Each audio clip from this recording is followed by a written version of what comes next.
Begin the current daf, Mesechta Bava Kama Daf Kufiyat Ches. We begin on the second line down at the top of the Yamid, where we are on the penultimate, second to last daf here in this Mesechta, where we continue the theme of this parak of Agaz Lamachal, discussing the halacha, which is a really related theme of the halachas of Gzeila, as we're discussing here in the Mazik of Adam. Shiz Kosman B'Kazdik and Cheskel, turn to Daf Achem, joining today's daf, Shbis Chus V'Chid Min Yisrael and Eretz Yisrael, throughout the entire world.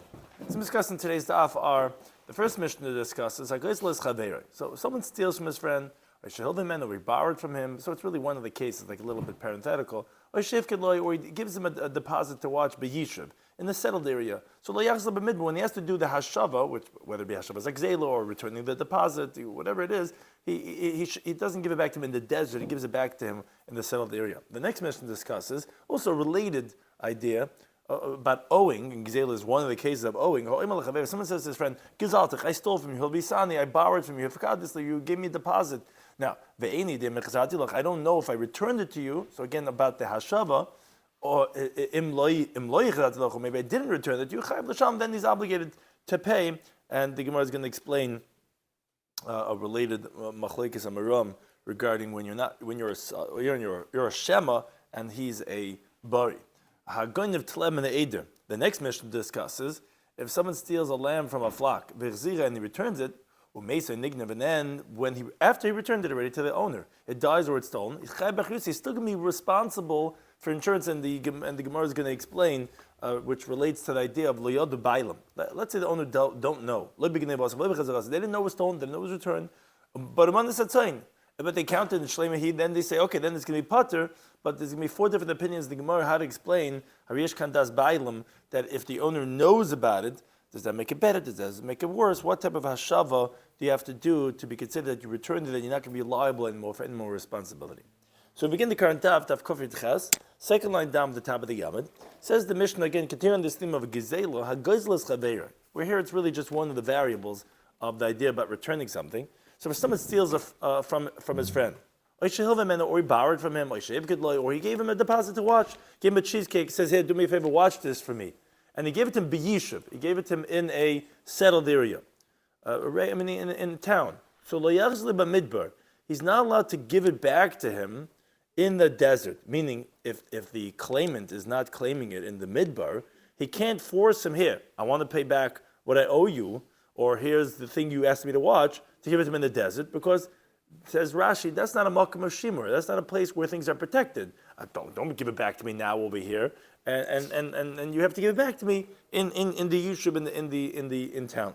Now, however, Amanas Lutz is b'midbar, but if let's say it was with his intention to go to the desert, then Yachzle b'midbar, then he could give it back to him in the desert, which Rashi explains. The Gemara assumes originally that the borrower told him that on the condition that I'm going to go out to the desert and I'm going to pay it to you over there. So that's why the Gemara is going to ask, well, obviously, that was explicitly conditional that the lender is going to have to accept it in the midbar. So that's going to be the Gemara's question. But the Gemara first says, there seems to be a contradiction in the halacha of our Mishnah. Why? The Mishnah says, Milva Mishnah Lemes B'chol Makom, that a loan can be paid back wherever you are.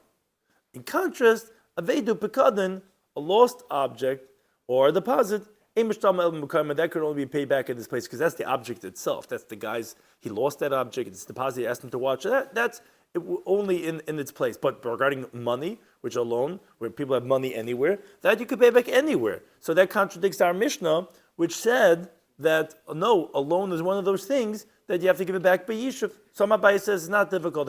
This is what the Mishnah is saying, meaning the Brisa. The Brisa is saying milva nitna litava b'chal makom. It's not saying that the borrower could force the lender to take it back wherever he is. No, the borrower has to give it back, like we said, b'yishub. The Brisa is saying if the lender wants to, he could claim it wherever he is because he has the upper hand. In contrast, aveda b'kadin, but meaning, so let's say if the lender's in the desert and he could tell the borrower, I want you to pay me now. But aveda b'kadin, but the lost object or the deposit, he could only claim it where it is. He can't force him to bring it to him over there in the desert where he is. That's what the Bryce is told, and therefore it doesn't contradict the Mishnah that, of course, the borrower cannot force the lender to take it back wherever he is. Now the Mishnah said, however, the Sefer said, Amanas lasaba midbar. But if he told the owner that he plans to travel to the desert, then he could pay him in the desert. Pshita. Well, that's obvious. If they made the condition that he'll be able to pay him in the desert, of course he could pay him in the desert. So it's necessary to Amalei that he had told him Lahava Haipakadn Gabach. The owner told him, the guy was watching it, here, you watch this object for me, because I'm going out to the desert. When the bar the shamer said to him, oh, no problem, I also want to go out to the desert. So what the Tana is telling us is that even though they didn't make a full-fledged condition with a document, because all he said was that, I want to. And this is what the borrower told to the lender too. I'm also want to go out to the desert. Even so, since he knew that he's going out to the desert, so he could forcibly receive it in the desert. Because it's as if he said, that if I want to give it back to you over there, I'll give it back to you over there. So that's the Chiddush of the Mishnah. It's not explicitly that they made this up. He just said, well, I'm going. I said, well, I'm also going. Oh, great. And that's when they did either the Pekadon or the loan. And that's the Chiddush of the Mishnah, that therefore you could pay him back in the midbar. Now look at the next Mishnah. If someone says to his friend, and again, it's just one of the variables, Gizaltich, I stole from you. That's where it comes into this parak. Or, these are all the three types of cases that we discussed. You lent me money, or you gave me a deposit to watch. Again, the same three types of cases. But, I don't know if I give it back to you or not. I don't know if I paid you up. So Allah is chayv l'shalom. That's his own, as we'll see in the Gemara, his own difficulty. So he has to pay him back. But let's say he told him, I don't know if I ever stole from you. I don't know if you lent me money, you gave me something to watch.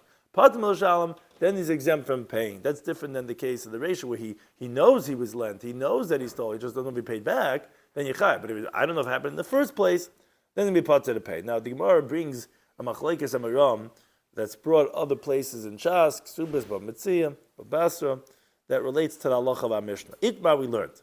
Manali b'yadchem. If someone says that you owe me 100 dinar, but the guy says any day, he says, I don't know. You really? I owe you $100? So it's machlekes Rav Huna Rav Yehuda Amrichai. They say that the defendant has to pay. Whereas Rav Nachman Bar Yochai, they say no patur, he doesn't have to pay. Now Rashi points out that he would have to swear that what he's saying is true, that he doesn't know that if he owes him anything. And what's Rashi's svara? Because a shema can't be better than a bari. Meaning, if he would have claimed, no, I don't owe you anything, it would still be the rabbinic shvuas heses. So most definitely when you say you don't know, it's not better than say, I know for sure I don't owe you. When you say for sure I don't know, you got to swear a rabbinic oath. So says Rashi, most definitely that here you would have to make a shvua on that idea of what Taisha discusses this point of Rashi, but al kapanim but you're pater from paying. You would just have to make a shvua that what you're saying is true, that you don't know. Now the Gemara explains what's the rationale of this machlekes. Rav Huna Rav Yehuda Amrichai, they say he has to pay because bari v'shama bari yadav. When you have the claimant who's definite, you owe me, I know, I remember, it was in the corner over there, and you asked me, you said you had to run into the store, and the defendant's like, well, I don't really know. A bari is better, and therefore he has to pay. Nachman, Rabbi Yechon, they say he's patur. No, because we say that we have a doubt. We don't know because your claim is definite. Doesn't mean we know for sure it's yours. And we say the money should remain in the possession of its owner, which is the defendant. Right. That's exactly why we say because of the chazaka. If there's no chazaka, then we wouldn't say who's being mitzi from who. That's the principle. A bari doesn't mean he can be mitzi mechaber. Right. So Taisa elsewhere discusses, the Gemara elsewhere discusses why Shema makes it so inferior. It seems to indicate that that why you're saying Shema, that you should know these things, that makes it's indicative that the guy who's claiming is correct. So therefore he would have to pay. So versus a regular when there's no indicator, then we say we don't. A mitzvah is not an end all. We've had that question many times over here. People say, "Well, mitzvah is not an end all." It's a principle that we utilize when we have a suffix. Even then, it's not so simple. We have sumchis who says cholkin, whatever. It's not such a simple principle. But when we have a bari and this guy's a shema, well, that seems to say that this guy's correct. But the other mandama says no. He said we remain with a chazaka that remains in the possession of the guy who has the money up until now. Now the Gemara asks on Rav Huna and Rav Yehuda from the Halacha of Mishnah. Tanan, we learned in the Mishnah that said, let's say he said to him, look, the Sefer said, Eini de'im hilvisani. I don't know if you even lent me in the first place. I'm being honest. I don't know if you even lent me. The halacha is pater. We said, then he's going to be exempt.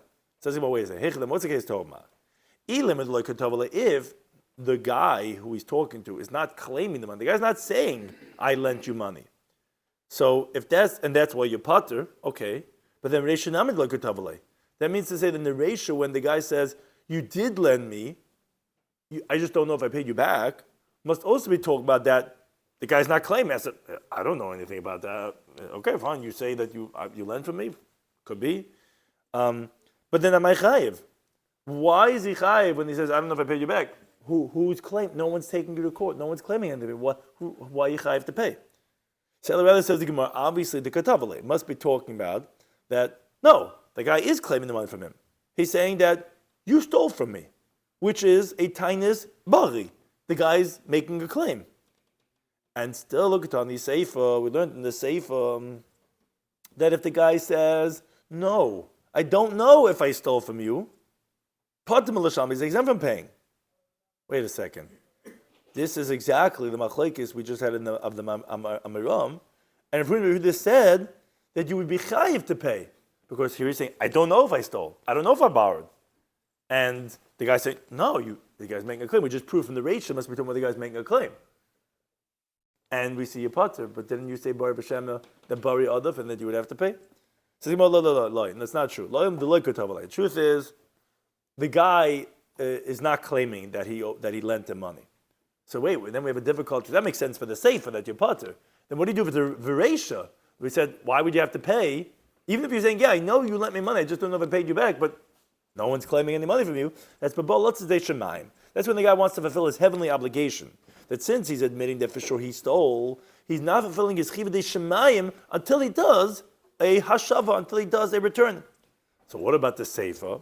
So Rashi explains, since not the victim and not the perpetrator, neither of them know if he ever did this, because that's, I don't know if I stole, and the defendant's like, I don't either know if he stole. So there's no tainis bari nowhere, not by either party, so then you don't have a chivudei shemayim.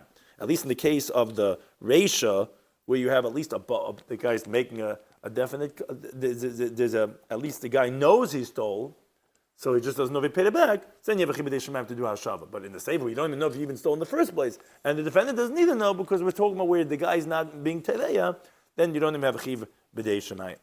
In Mename, so too we learned that when someone is coming to fulfill his heavenly obligation, that even the one who would hold that you're exempt from the courts in B'dei Adam, would agree that you're chayiv, where there is at least somewhat of a definite claim of either party. As the Gemara brings Amr B'Yechanan, who he's one of the Amiram that said this teaching, that Rabbi Yechanan was actually the one who says, but he agrees to this principle, someone says to his friend, that you owe me 100 dinar, and the guy says, any there, I don't know. Chayiv, he's obligated, but bo'alotzes yedei shemayim, when he's coming to fulfill his heavenly obligation. So, therefore, of Huna, that explains the Reisha, where the guy is not claiming, since there is somewhat of a brevis, of a clarity, because at least the Gaza knows that he stole originally, so therefore there is going to be a chiv to be eitzei b'dei shemayim. So everyone agrees to this principle. The question is how we explain the halacha of our Mishnah, where according to one pshat, it's based on the principle of Bari B'Shema, meaning that we say Ukimani B'Chezkes Marei, so therefore he doesn't have to pay. According to other ones, that the reason why you potter the pay is no, because there is no time in this Bari, so and you don't have Yechiv B'dei Shemayim. Whereas the ratio that you have to pay is simply because of Yechiv B'dei Shemayim. Back to the next Mishnah, continuing the theme of stealing. So I'm going to end regarding really the theme of the previous Mishnah of the Chiyuv of Hashava, of the previous two Mishnayos, of returning what was stolen. So I'm going to Telem and Ed. If someone steals a lamb from a flock, and he returns it, and then and then it dies or is stolen, once it's already back to the original owner's flock. So actually interesting, the Ganav is still going to be responsible for what happened. Why? Because the moment he stole it, it is in his possession, what we call Kinyana Geneva. The return that he did is not a bona fide returning of Hashavas HaGezela until he notifies the owner that he returned it. And since he didn't, so therefore that's not considered as a valid return. They're still going to be liable for whatever happens to it. Now, what happens if it says the Mishnah Loya, the Bailam, the owner didn't know? Even if it's in the chatzar, Went right back into the flock. That's not considered you did a hashava, so therefore you still can be chayiv. Now we're going to see many different sheets on this, but continues the Mishnah Loya the Bailam. What happens if the owner didn't know loy b'gnei basa, but loy b'chazir? He didn't know when it was stolen. He didn't know when it was returned. But after it was returned, he counted his sheep, and B'Shloimy he sees that it's the full amount that he always has. So you have das bailam, you have the owner knowing about it being back. He never knew that it was stolen and put back, but he sees it the same amount it always was. Potter, he's going to be exempt from responsibility anymore, the ganav, because it's back to the owner's knowledge of its status. Now, we have actually 4 different opinions regarding this halacha of das bailam, of the owner's awareness of his flock being back to what it has to be. Amarav, you have to pay attention a little bit to this. Ludas, meaning if the owner recognized that the lamb was stolen from him, so then tzarich das, then he has to be notified when it's returned. If he's not notified, even if he counted the sheep and he knows, it's back to the number that it was supposed to be, the ganav is still going to be chayiv with the achrayis, he's still going to be responsible, because since the owner knew when it was stolen, the Svara Rashi says it's Gezela Gemura, because the guy knows it's stolen. You need to have Hashava Mal Yasa, a bona fide return, which he also has to know about it, which he has to be notified. So even if he knows secondarily because he counts, it's not enough. You have to notify him to his return. That's if he knew about it when it was stolen. What happens if Shaloi Ladas? What happens if the owner didn't recognize before it was returned that his sheep wasn't even missing anything at all? And after it was returned, he counted the sheep and he sees it's the number it always is. Then minyan paiter. Then the fact that he counted it would be sufficient, because it's really a weaker gezela, because he didn't even know it was stolen. So a weaker hashava that now he counted it is also sufficient. Now it comes out v'chikatani. So when we said in the Mishnah at the end, when we said umanu esatzoin v'yishleima, that if the owner counted the sheep and it's intact, that the ganav is going to be pater, that's only a seifa. That's only going on the second case of the Mishnah, when the owner did not know that it was stolen and that it was returned. And then he counts the sheep and it's the amount that it always is, then he's going to be pater. But if he knew it was stolen, the case of the Reisha, then it wouldn't help the fact that he counted to be pater. The ganav would still be chayiv until he notified him. That's opinion number 1. Opinion number 2, Shmuel Amar, he says, Bein ladas, bein shaloi ladas, regardless of whether the owner knew of the theft or not, minyan paiter, the fact that he counted it and it's the right amount, will get the ganav off the hook.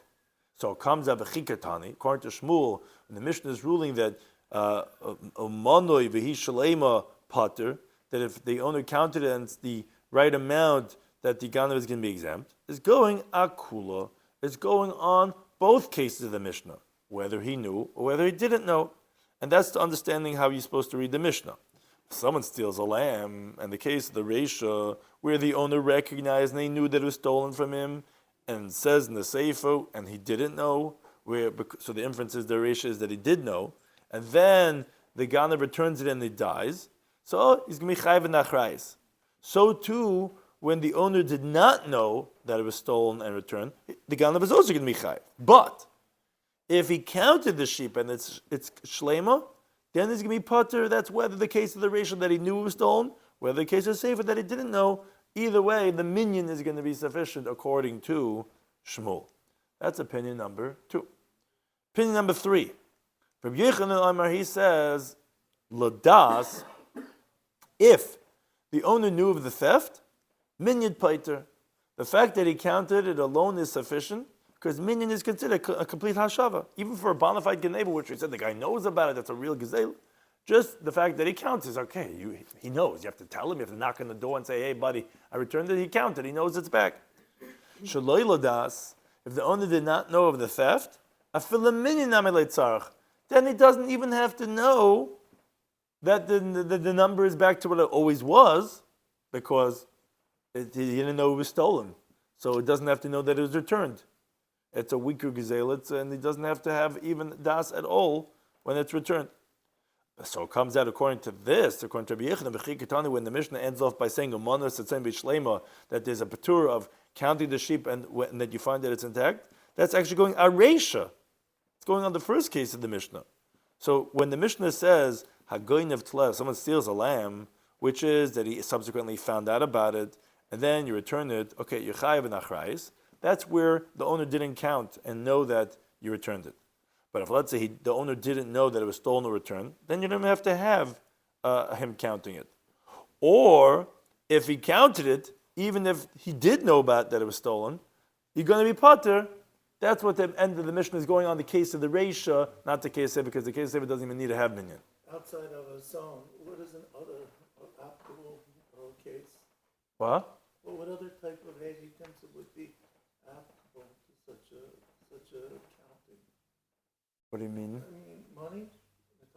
We're going to talk about money actually soon, about when people are counting money.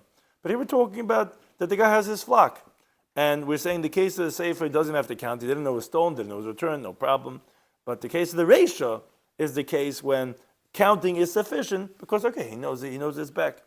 The fourth and final opinion, Rav Chizdam, he says, Lodas, if the owner knew of the theft, so minyan paiter. So, okay, like Rabbi Yochanan said, that just counting alone is sufficient because that's considered complete hashava. Now, shaloi ladas, this is an interesting one. This is different than everyone else.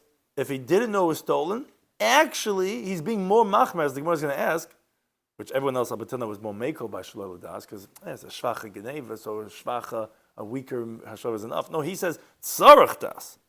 He says, actually, that's the case that you have to let him know. So if you didn't let him know, even if he counted it, the guy didn't even know it was stolen. You have to let him know it was stolen when you return it. Even if he counted it, he says the same amount, that wouldn't be enough. You'd be chayav the ganav. So it comes out according to this last opinion of Rav Chizdam, when the Mishnah says if you count the sheep and it's intact, it's going areisha, and that's how the Mishnah is understood. The Mishnah says that the ganav is chayav b'achrayis, whether it was counted, whether it was not counted. When do we say this? And that's important. Now you have to read the Mishnah according to Rav Chizdam. Is at a time when the owner didn't know that it was stolen, and didn't know that it was returned. But if, let's say, regarding the case of the Reisha, if you counted that he knew it was stolen, and you count the sheep after his return, then then you're going to be pater.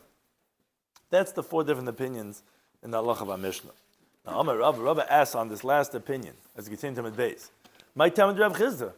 What's the reason of Rav Chizdam? As Rashi explains, he says, I understand the reasoning of all of them, that they hold that it's definitely more stringent a case of a guy who stole ladas, because it's a bona fide gezeila from those who didn't, versus Rav Chizdam, he's actually being more machmar and shaloi ladas.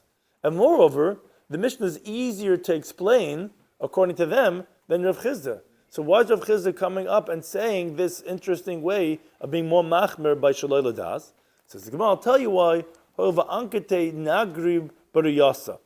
What happened is that the Ganev has already taught the animal that he stole to wander off outside.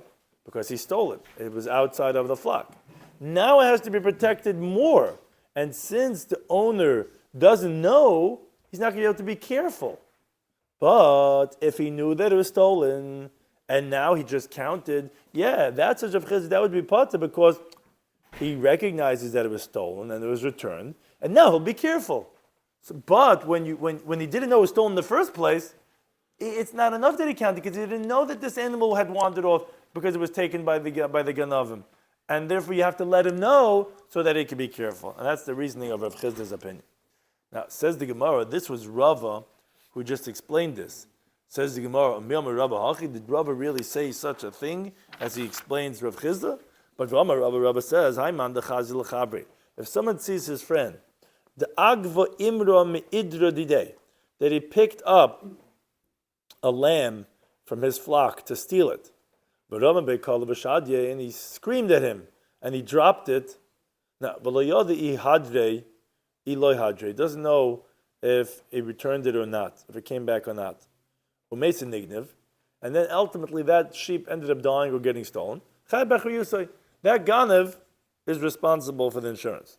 My love, isn't it talking about Avagav, the money, even though that he counted his sheep. He wants to see if he has the right amount.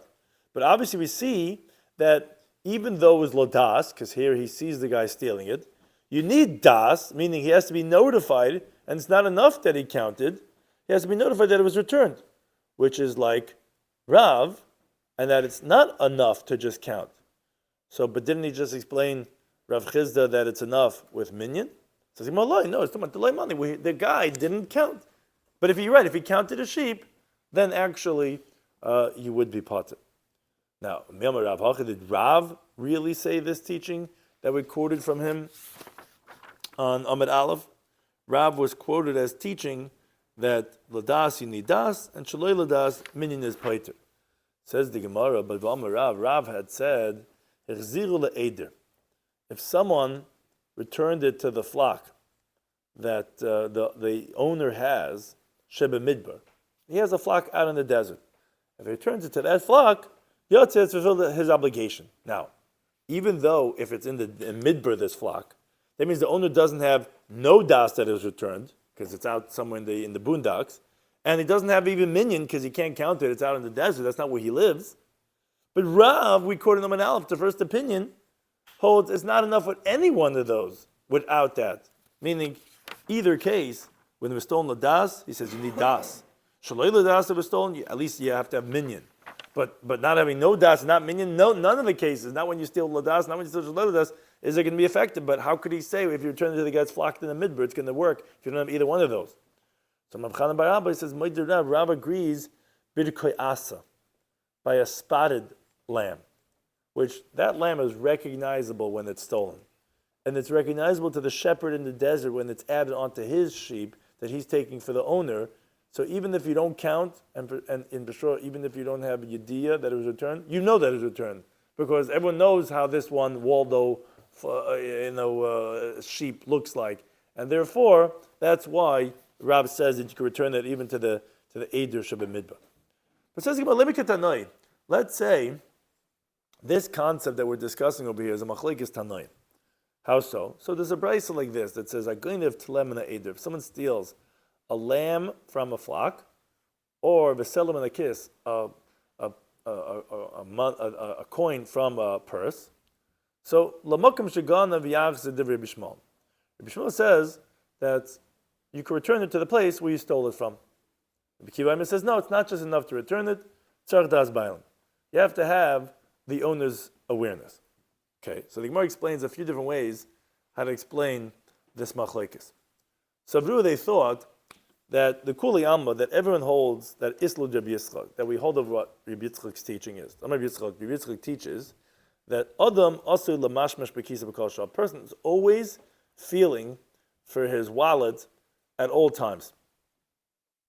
And therefore that means to say the owner knows if something was stolen from him, because he's always counting his money and he sees that it's missing. And that means after it was returned, he counted it and he knows it's back to the right amount.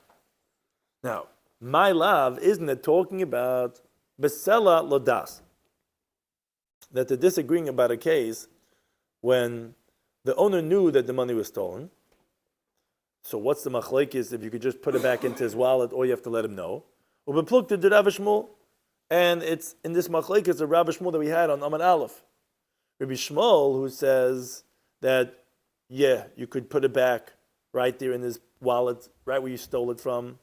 He holds that, yeah, the fact that he's going to count it, which everyone's always counting their money, is going to exempt you. Because a person's always feeling around his wallet, and he counts it, and he sees that it's back to what it always was, which that's what says Yipata, that's like Shmuel, who says that even if it's Ladas, the guy knew that it was stolen, minyan paiter, just counting it is enough. Whereas Rabbi Kiva holds like Rav, that says no. When the guy knew, when it's Ladas, the guy knew it was stolen, then you need Das, you have to let him know when it's returned. That's Mamish the Machlekes. Rabbi Shmuel and Rabbi Kiva is Machlekes, Rav and Shmuel. Additionally, that's regarding the case of the money in the purse, in the wallet. Now, what's with the case of Batola, regarding the case of the lamb? That I would say, that's a case they're disagreeing about Shaloi Ladas, that the guy didn't know that it was stolen, which Tosfos says, why are we picking two different cases? One of the money was Ladas, because of Rabbi Yitzchak's teaching, and the lamb is Shaloi Ladas, and we're going to explain it in Machlekes of the other two Amoram that we mentioned. So we're going to get all four Amoram in this Machlekes Tanoim. First two are the first two, and then the last is the second two.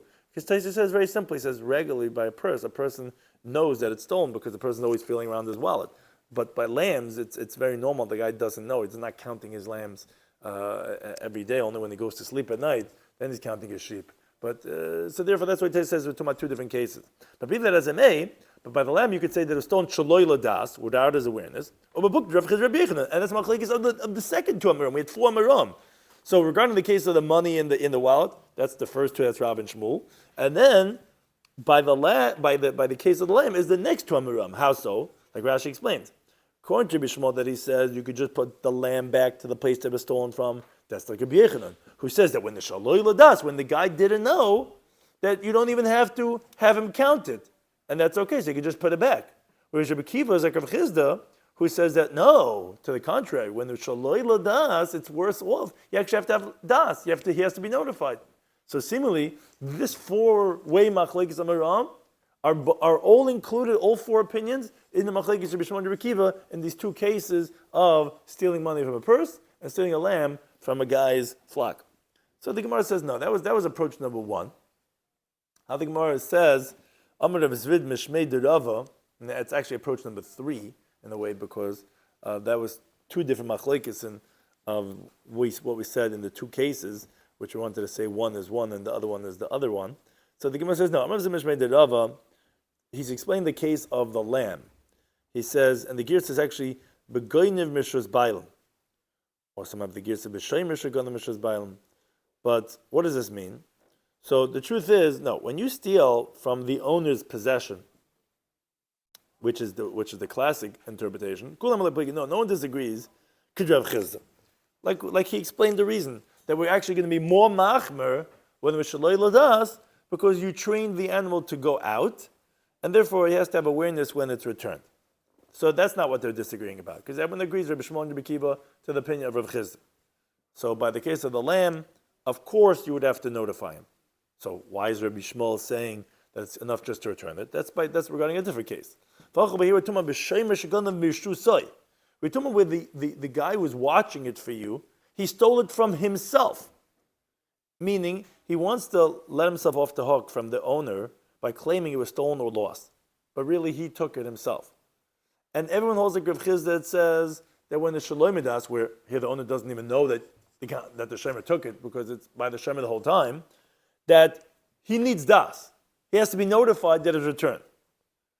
So that's the shiach zulamakam shekanav k'mifli. Their machlekes is it enough for the Shemer to put it back where it always was when he was watching it? What's the machlekes? So the Gemara explains. Rabbi Kiva Savar, Kiva holds that once the Shemer became a ganav, because he wanted to steal it, kosli shmirasai, his shmira is over. So the owner doesn't believe him anymore, because he's a ganav shaloi ladas. He stole it, without the owner knowing, because it was still in the Shemer's possession. So he needs das. You have to want to do hashava, you have to notify him. And we don't say that it's enough with the awareness of the shomer, because the shomer is like the shliach of he's the guy who's watching it. So the shomer can return it to himself. No, because even though he knows he's returning it, but you're not a shomer anymore. You're done because you tried to steal it. So therefore, you can't just return it to yourself. So therefore, Kiva holds you would have to notify the owner that you're returning it. Shmuel holds no, like his shmir is not over yet. He's still a shame on it, and therefore it's enough with his own awareness to return it to himself. That's the machlokes that we're having here in the Bryce, and therefore it doesn't prove anything regarding our four machlokes and Amad Aleph to say that it's a machlokes Tanoi. But the thing where it says Lema, let's say also regarding this machlokes of Rav and all his disputants, if it's effective regarding when the guy knows that it was stolen from him. Let's say if minyan paiter, which again we had these different opinions, is it enough to let the guy know? I mean, if the guy counts and he knows that it's back to the original amount, even though he knew it was stolen, let's say tanoihi. Well, that's a machlokes tanoim. Why? Because the Tana learned a brayso. Hagayzles chaveir. If someone robs his friend, and then vevli becheshben, he absorbs it in the calculation. Meaning, at a later point in time, he buys something from the guy. When he pays the guy, he adds on the stolen monies there into that wad of cash, and they just like he gets it like swallowed in there in the calculations. He was embarrassed to say, "Look, I stole from you," so he just gives him a few extra hundreds there in that pile. So Tanachad within one brayso yotze fulfills the obligation of Hashavas Exela. Well, another brayso loyalty is not fulfilled this obligation. So again, Savrua they thought to say like this: the Kulam, according to everyone, Islu Rabbi Yitzchak the Amar, everyone agrees to Rabbi Yitzchak's teaching that he says, Adam Asur Lamashmesh, a person is always feeling around and counting how much is Bekisa in his wallet at all times. So what does this mean? So Rashi explains, that means to say that this guy right away, he counted the money. He sees that, wait a second, he was supposed to pay me 500. I see there's 800 over here. So he recognizes that the guy obviously returned to him something that he stole from him.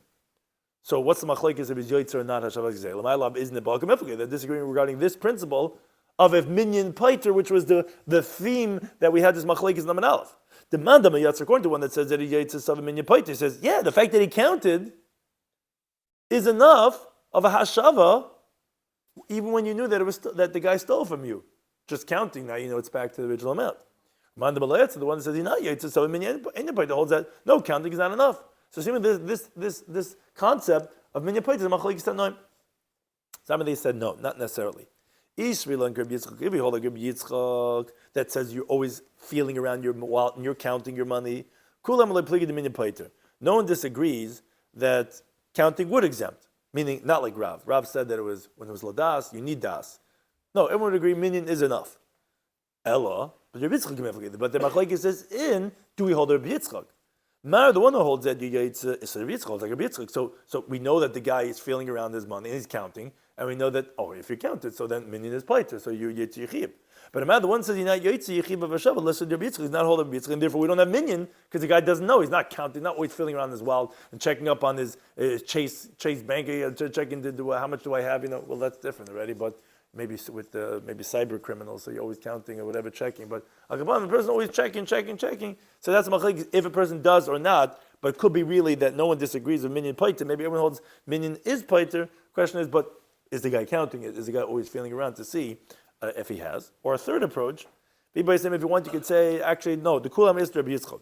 Everyone holds the teaching of Rabbi Yitzchak that you are going to check and you're going to count. And they're not disagreeing if minyan paiter or not, and but still like kash not difficult. Why? Because the price that says that you yoitzi chiva v'shavas exela is the money, where the Goslin he counted it, v'romalei bekisei, and then he put it into the wallet of the victim. Now, since we hold it Rabbi Yitzchak that the guy's for sure going to be filling around his wallet and he's going to count it, so minyan's going to be paiter.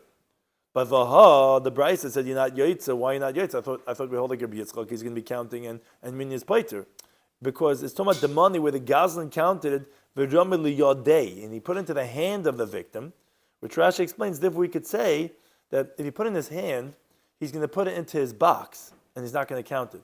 Meaning, if it's in his purse, it's in his wallet, So then he's going to count it. But here, you give it to him, he's just going to put it into the shelf, into the box. He's not going to be counted. It's only what he's holding on his wallet or whatever. So therefore, you might not have minyan paiter. You're not going to have minyan at all, and therefore maybe that's why you can be chayav. A fourth approach, everyone, you could say that no, actually, that both of them are talking about where the Gazan counted it and he put it into his wallet. So how do we understand the one who says you're not going to be Yitzay? We hold like a Yitzchak that the guy's going to count it because the Bride says the Yitzay is the Islay Zuzi Achrini Bekise. It's talking about where he has other money in his wallet and he doesn't know how much it is. So when you put it back in his wallet, he doesn't remember how much did I have, did I make, did I went to the grocery. He doesn't know exactly the metrics of his wallet, and therefore there's no minyan to be paiter. The case that we said you're going to be yaitse is the lesser suzachin bekisa. There's no other money there in his wallet, and when he comes back and he sees 500 crisp dollar bills there in his wallet, he knows that this was returned to him, and therefore that's minyan, which would be paiter, and therefore it could be that everyone agrees that minyan is paiter. It's just the question is regarding what the case is, and lav davka that there's a machlekes tanoim if minyan is paiter or not. Now look at the next Mishnah. Continuing on this idea, this related idea of gzela, of things being stolen. So Allah is ein lichim in the roim. You cannot buy from shepherds tzemer, wool, v'chalav, and milk, v'gedoyim, and kid goats, because you could say that maybe they stole it from the sheep of the owner that they're working for, that the animals are given over to them, the shepherds. So he's cut off the wool, and like on the side of the street, puts his like a cardboard box, and he's saying, wool 50 cents. He just cut off from the animal. You can't buy because we have to suspect that it's stolen goods. So to Rabbi Shloimy Schwartzberg, you can't buy from the guy who's the watchman of the fruits, wood and fruits, because hey, this definitely looks shady over here. That he's the guy who watches the guy's fruits and he's selling fruits. It might be stolen goods. So you can't go from the back of that truck there pulling up in the city over there with all the watches and whatever. Can't buy because we have to suspect that it's stolen goods. But you could buy from women kleit semer b'Yehuda, woolen garments in Judea, ukli pishton begalil, or linen garments in the Galilee, because these are the things that women do, that they weave garments, and they themselves make it and they sell it. And as Rashi tells us, it's with the understanding of their husbands that they do these things. So therefore, we don't have to suspect that the woman stole it from her husbands. So to the Agalim, you could buy calves from the shepherds, bisharon, which is either it means in the city square, meaning out there in front of everyone, because since he's selling it out in the open, that means that the guy didn't steal it. Or Sharon is actually the name of a place. It's a place where they bring up calves, and they buy calves over there at a cheaper price, and they bring it up over there, but it's theirs. So we don't have to suspect that it was stolen. But any of these cases that the guy says we got to hide, this guy pulls out his jacket and he pulls you over to the side of the street there, and in the city he says, "Come here, come around the corner." Then it's forbidden. That's for sure shady business. And but you're allowed to buy eggs and chickens, that in all places, that we don't have to be suspect that was stolen. Talking about Linda Brisa. You're not allowed to buy from shepherds, not goats, not kid goats, not fleece, which is these little things cut off from the animals here. But like Tlushan Shel Tzemer, which that's like it. What happens is that the wool on the sheep gets torn off a little bit, like you pull off some of those tufts. You can't buy any of these things from the shepherds. Avaloichem tefurim. We suspect that he's not only watching them, but he's also in business. Right. But that's it's a good question, but definitely it seems like that this was enough reason to suspect that that the guy would steal or whatever, or it's a good question. Exactly what's the parameter of knowing what a guy does? Did they have one profession? Maybe they weren't such kachlefels. They weren't so well-rounded. But al kapanim. But like in this case, I'm looking at tefillin. But you could buy a garment that was already stitched, and the reason for that is mnei shalahen, because it's theirs. Because like Rashi says, even if you say that the shepherd stole it, he already acquired it with a shinoi. because he already changed it from the original wool into a garment. And so you could buy from them the milk and the cheese in the desert, and Rashi tells us because it's not the norm of the owner to go to the desert and take from them the milk, because animals are always milking animals, which you then make cheese. So the shepherd takes it. So the shepherd's allowed to take it, so therefore you could buy from him the milk and the cheese out in the desert. But you can't buy from him the milk and the cheese in the town, because that's normal that you bring it to the owner, and that would be stealing it from the owner. And you could, however, buy from the shepherd if it's 4 or 5 sheep, where that's recognizable as a loss in the flock. And he wouldn't be able to say, the dog ate my homework, the wolf ate it, 4 or 5 sheep. It's way too much of an amount, way too recognizable. So actually, then we're not suspecting anymore for stolen goods. And I think to answer your question, actually, I think it shows us that we have to be suspect. We can't just say, how do I know? Maybe. It sounds like that you do have to be suspicious of things and not to get involved in taking a stolen item. Or dal v'hegizim, you could buy 4 or 5 fleece. And not only 2 sheep or 2 fleece, because that he could slip under the radar and the guy won't notice and he'll be stealing. Now Rabbi Yehuda, he says by yasis, when it's regarding domestic, like chimehen, then you could buy from them because the owner knows their number. But midbarius in like chimehen. But if it's the animals that are out in the desert, that you can't buy from them at all, because again, he's not going to be aware of even 1 or 2, and we'll see in the Gemara exactly later on what to qualify this teaching. But yeah, then you can't buy because then he won't know. Now, closer, but the rule of it is like this: Kol sheroya meicher, whatever the shepherd sells, ubalabai is margish boy, and the owner would recognize that this is lacking. Then actually, then you could buy because the guy wouldn't have the audacity. He's going to be taken to task. A margish, but if the owner's not going to realize, and then you can't buy them from them because that's where he's going to try to slip in between the cracks and try to sell you things that the owner's not going to know. So Amamar, this was the brisa. Now the Gemara explains the brisa. The master said, you could buy from the shepherds 4 or 5 sheep, dal v'hegizim 4 or 5 fleece. Says Gemara, wait a second. And if you tell me that you could buy 4, which is the lesser amount, which is the lesser, the worse off, because that's the more that it could just slip between the cracks. Do I have to tell you could buy from him 5? Why are you saying 4 or 5? So Amar Rav Chizdi says no. It means actually arba mitoch chamisha. It means 4 from 5. Meaning, if the flock only had 5 sheep and he sells you 4, then you're allowed to buy, because so much a guy wouldn't steal from such a small amount. That would be very audacious. So if he's selling you 4 from 5, then you could buy 4. That's one pshat. The others say a different pshat. Rav Chizdi says no. Why are we saying 4 or 5? If you're saying you could buy 4, for sure 5. Arba me'eder cotton. It means 4 you could buy from a small flock, but chamash me'eder gadol, and 5 from a large flock. Because a large flock, 4 might be, go through the cracks. So it's only 4 from a small and 5 from a big one. Says the Gemara, wait a second. Who has a difficulty on the brisa? Aguva kasha. There seems to be a question on the brisa, because Amit, you say dal v'heitza and dal v'hegiz, and you could buy 4 or 5 sheep, 4 or 5 fleas.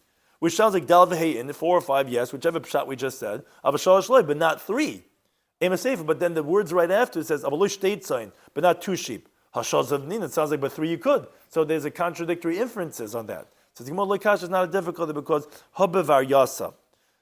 When their sheep are healthy, so the owner's always eyeing his sheep, he would recognize it even by 3. Habikishasa. But the other one is talking about when they're weak. So they're not so chashav to him, and he's not really paying so much attention to them, therefore he's not going to notice. In other words, he doesn't know when the guy sells, therefore that's only if you're selling 4. But that's why we're saying that there's different numbers of which one, because 3 actually he might not notice, and therefore actually 3 you're not allowed to. But by the healthy ones, so then 3 he is going to notice, so therefore only 2 is going to be a problem. So it depends which one. Now we said it within the brisa of Yudah, he says by Yos's like man. He says that if it's those that stay around the house, that you could buy from them. But regarding the ones out in the desert, that you can't buy from them, but from the shepherds, because again, the owner's not going to know about them because they're out in the desert. So the following question. Rabbi Huda, when he's saying his qualification, differentiating between Bayasis and Midbariyas, Areishakai, the Tanakh has said 2 cases. He said 4 or 5 is okay, 2 is not okay. Now, a rebuter comes and says, the ones around the house you could buy, the ones out in the desert you could not buy. Was he going on the ratio on the case of the 4 or 5 that the Tanna Kama permitted, and L'chum is going stringently, as the Gemara is going to explain in a second? Like maybe he's going on the case of the Sefer, which the 2 sheep that the Tanna Kama says is problematic, and then he's going cool as a leniency. As the Gemara explains what the question. Do we say our Reisha Kol L'chum is going on the ratio, is going stringently? The Omar.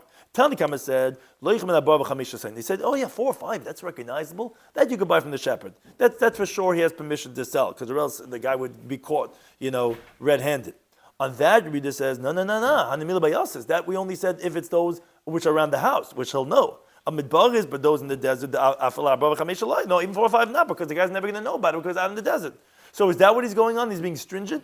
Maybe he's going on the case of the safe, he's going leniently. The Amar the Tanna Kama said, but you cannot buy from him if it's only 2 sheep, 2 fleas, where that might slip between the cracks. On that says the way, when you say you cannot buy when it's 2, it's midbarius, is when it's out in the desert, because he's not going to know. Abayas, those around the house, yes, time I'm looking, you can even buy 2, because the guy will know it's around the house.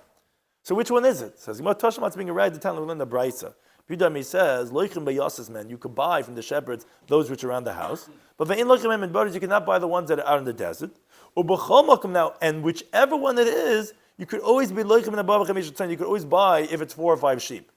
Says the Gemara on topic of the Testament Aleph. From the fact that we said that you could always buy 4 or 5. Obviously, when we're differentiating between Bayasas and Midbarius, they must be going on the case of the Shteitzan, because 4 or 5 you could always buy. So Shema Min HaSefer must be Rebbe is going on the case of the Sefer, which Tanna Kama said that 2 is problematic, and Rebbe is qualifying. He was saying Lukula, saying but if it's Bayasas, the ones around the house, then you're allowed to buy even if it's only 2. Shema Minah, that obviously Rebbe is going to be lenient. Thank you to any time. Those things.